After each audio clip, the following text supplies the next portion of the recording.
والله مانيش مطمئن عليه 100%، لكن انا مخليها على ربي وان شاء الله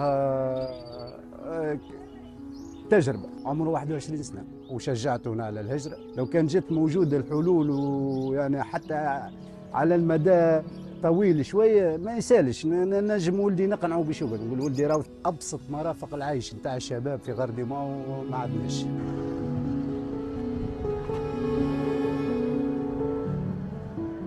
اي واحد يعيش هنا يخمم باش يهاجر، خاصه كي تبدا ما فما حتى حاجه لهنا، لا خدمه لا حتى اكيد باش تخمم باش تهاجر، فهمتني. نحب نهاجر باش نحسن من الوضعيه اللي انا فيها تو، فهمتني. اكيد بحكايه توجع.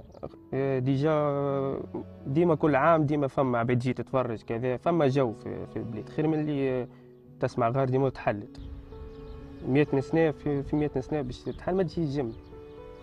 اكيد ماهيش باش تجي بالساهل، ماهيش باش تقبلها العباد الحكايه كل شيء. راهم ما نلوموش عليهم، ولادتنا راهم كي يسافروا من هنا ما نجموش نلوموا عليهم بالكل. علاش؟ ما عند البديل ما فماش. راهو كان جيت ثم معامل رانا ما خممنيش فيه، راه ما نتصورش هم باش يخموا في الشيء هذا. ثم بعض الجمعيات تتبناهم، الجمعيات الهاويه. لقاء النادي الافريقي سنه 88 مع الحارس سليم بن عثمان.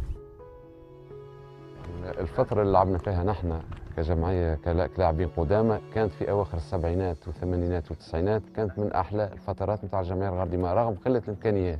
يحز في نفسي يحز معناتها نبكي دم على غرديمه كيفاش توصل للمرحله هذه. عمرها ما وقعت من 1922، عمرها ما وقع تجميد فريق كره الاكابر، عمره ما وقع. معناتها شيء يغيظ، شيء يبكي، شيء يحزن.